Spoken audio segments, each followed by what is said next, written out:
I can see in words, pictures. It's all the same. Colors, symbols, it's all the same. They will create upon this plane outcomes in the seen realm, and most certainly the unseen realm, which precedes the seen realm. So whenever something happens in the seen, whenever there's a physical phenomena, and especially to the body, if there's ever any physical injury, anything visible happening in the body, any physical phenomena has its origins in the unseen realm, which precedes the physical. So if you look at something, say for instance, this past week I had an ankle sprain. Well, what I look at is the physical is the byproduct of the spiritual. It always is. It can't ever go in another direction. That's just how this reality is, as it appears to us. There's much more that happens before we get to see it, before the light hits our eyes, before the experience becomes tangible into form, the five sense reality experience. A sprained ankle can be much more than a sprain in the physical plane. If I look at my foot like, oh, it's just a foot, and it got injured, and we call that a sprain. Well, okay, so it's what's happening is, which foot is it? It's my right foot. So right or left, does that have significance? Yeah, many traditions, right foot, ancestors, grandfathers, male lineage. So that's your father, your father's father, your mother's father, your uncles, whatever males you are connected to, that's gonna come through the body. The body is not your own. The body is not a machine either.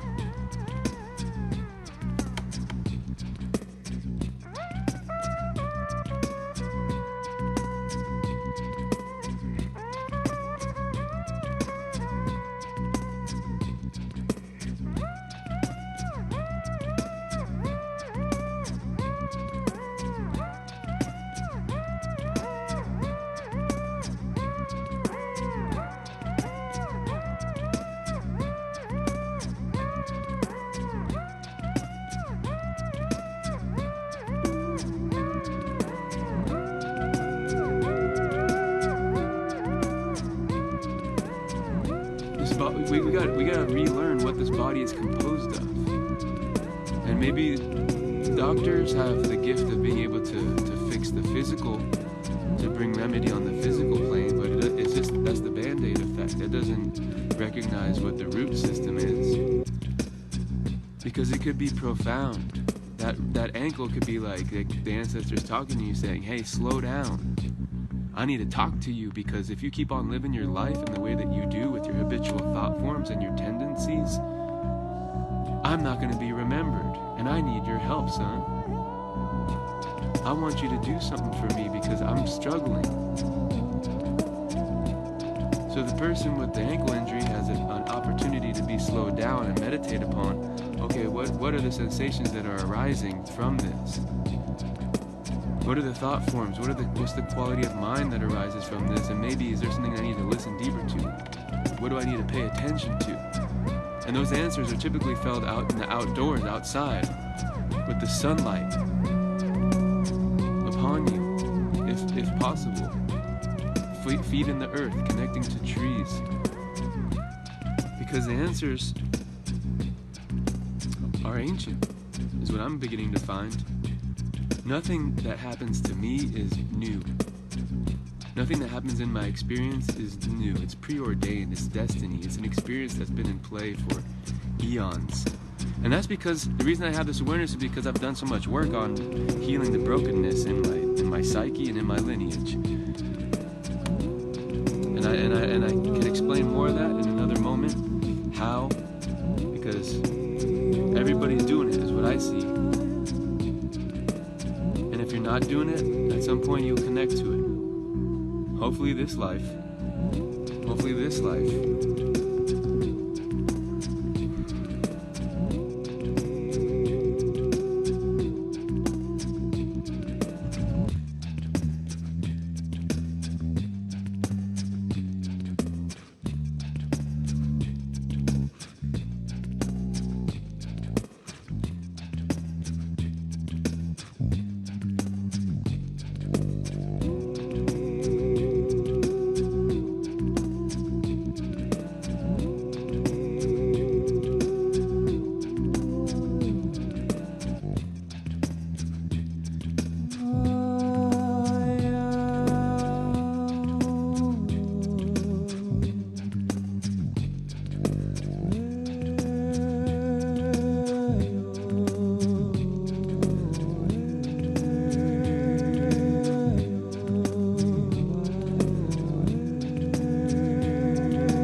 I'm dealing with is I'm sitting here with a sprained ankle. Much more than a sprain. It's much more than a sprain. What this right ankle sprain has enabled me to do is contemplate, what do my male ancestors want from me? Or what can I ask from them? What kind of healing can I ask from them? What kind of support? And for me at this moment, it's grounding. It's a home. It's home life. It's having distinction of what home is. So I ask my male relatives, my male ancestors, who have found home, who have already lived through the experience of being in a human body and have successfully reached the definition of, aha, I know what home is. I know that all that it entails to make it home. The support, the community, the financial, the family, all those things that make a home feasible. I ask those ancestors to show up in my world as I tend to this wound, as I do the rice technique, the rest, ice compression, elevation.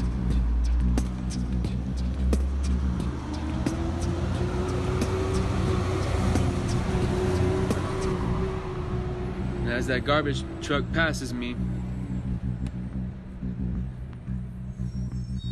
I realize that E part of the equation, the elevation, is much more than elevating my limb,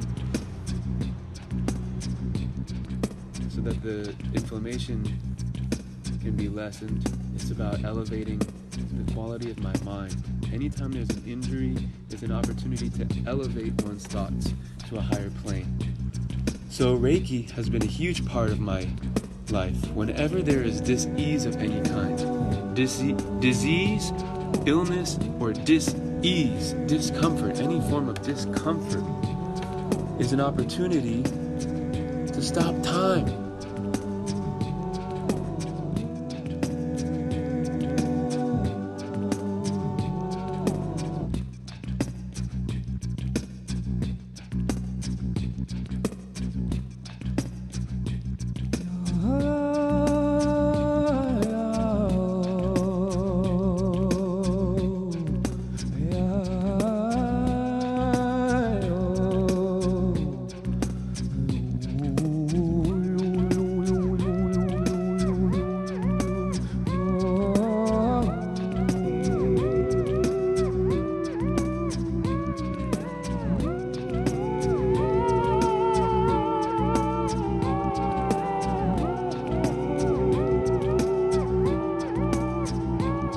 One of the symbols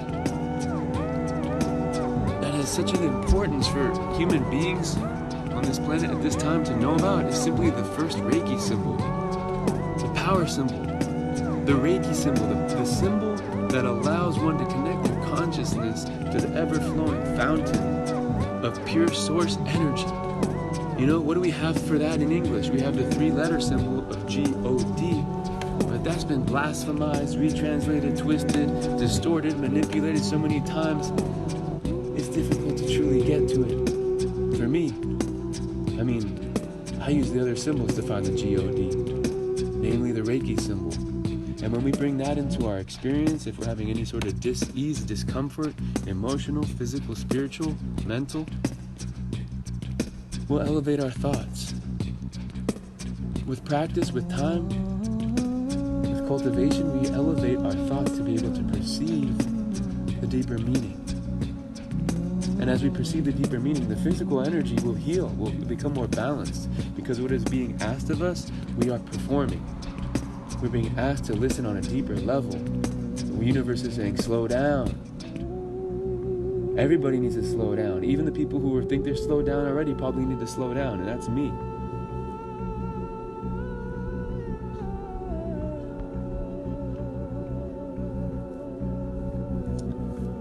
I'm one of the people that is in service to the earth as a schoolhouse.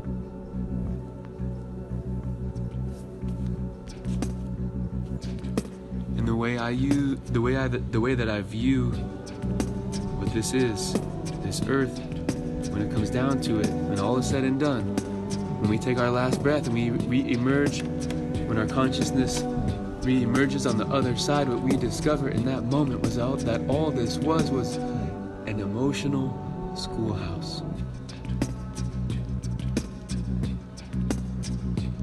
Once we can master that and get ever and ever closer to obtaining mastery over our thoughts and our emotions, we find that peace. So the body, yes, is connected to our emotions. So mastering the body is a piece of mastering our emotions, learning the body.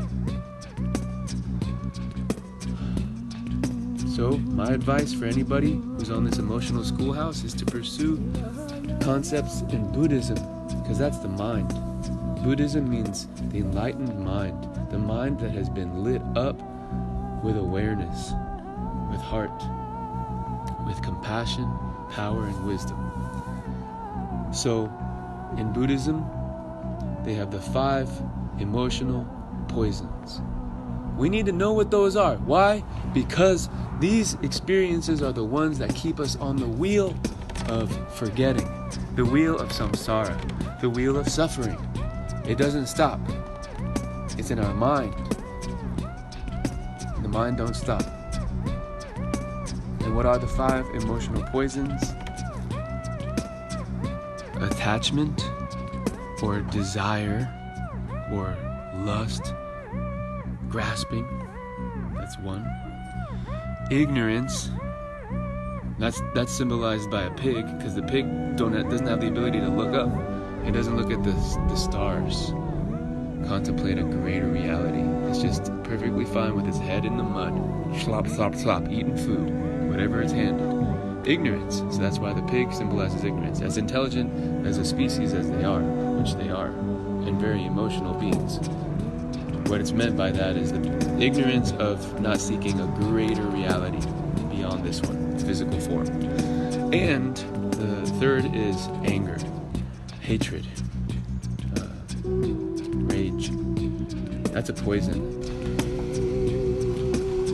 The 4th emotional state is jealousy. And the 5th is pride. So pride, jealousy, anger, ignorance, and desire, attachment. These are the poisons, all of which keep us on the wheel. How do we get beyond the wheel? Well, first we have to identify the split second when we have gone into any of these states, because inevitably we will experience them, but the key is to do so with awareness, and then through awareness we enter into mindfulness and say, oh, the body is experiencing anger right now, or jealousy. I'm comparing myself, my ego, with another ego, or pride. Oh, I am better than another ego. This ego is better than. So these things are illusions.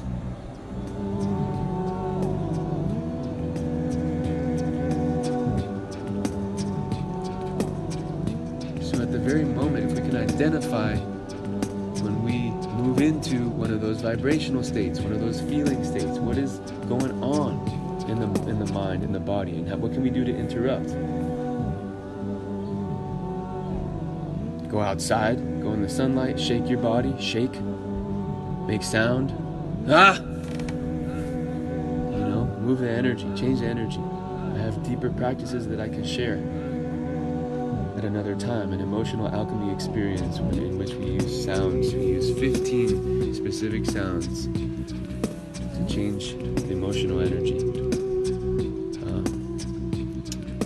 EFT also is a big, in the moment tool, very important tool to get us back in our body, back into the neutral state of chi, bring the heart back to a rhythm that's beating so that we don't have to be in a sympathetic nervous system response. We can move back into that restoration, relaxation response of the parasympathetic.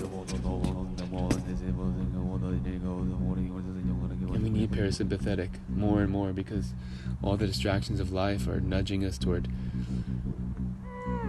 fight or flight, fear, low levels, constantly. All the stimulation, all the stuff that's happening in the background here, the drills, the handsaw, the hammering, the garbage truck, all these noises.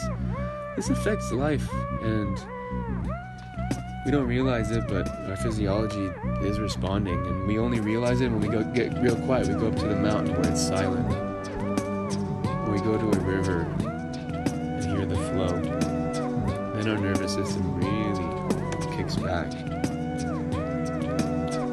What happens when we don't do our work, our emotional healing work, our work with ourselves, our work with our friends who present trauma, represent opportunities to learn, and we don't deal with that stuff? Well, it gets passed on to everybody who we're connected with and to our future generations.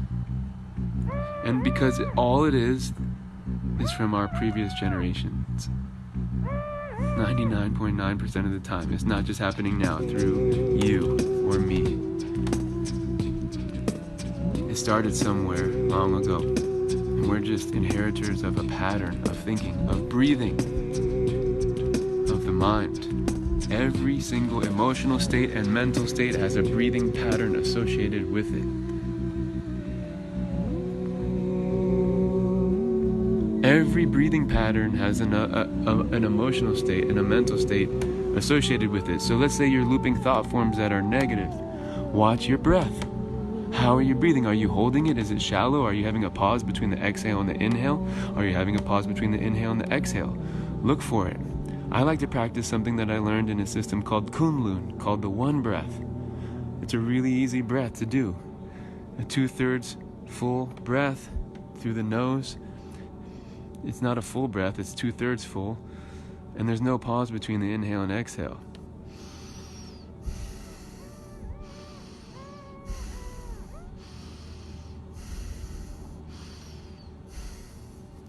And I'm smiling gently as I do the breath. This is the only breath that doesn't have a negative emotional or mental state of dis-ease associated with it, because it constantly moves energy. You have to be conscious to do this, and it takes practice, and it moves a lot of energy. If there's just 2-3 minutes, even 5 minutes of doing this, so much energy is moved because we've been programmed to think and act and behave and react in so many ways. And you can see it in the breath. You can observe it in your own breath. And when we're not breathing right, which I think most of the time, I can speak for myself, I'm not entirely aware of it, but I'm getting more aware. I think those are the moments when the ancestors are trying to talk to us and say, hey, let's create a new pattern. Let's create a new way. Let's create a story that is about healing. We are here in the year 2019 going on 2020. Let's wake up. Let's see clear. Let's reconnect to our ancient history. Debauti. I have spoken. Shalom.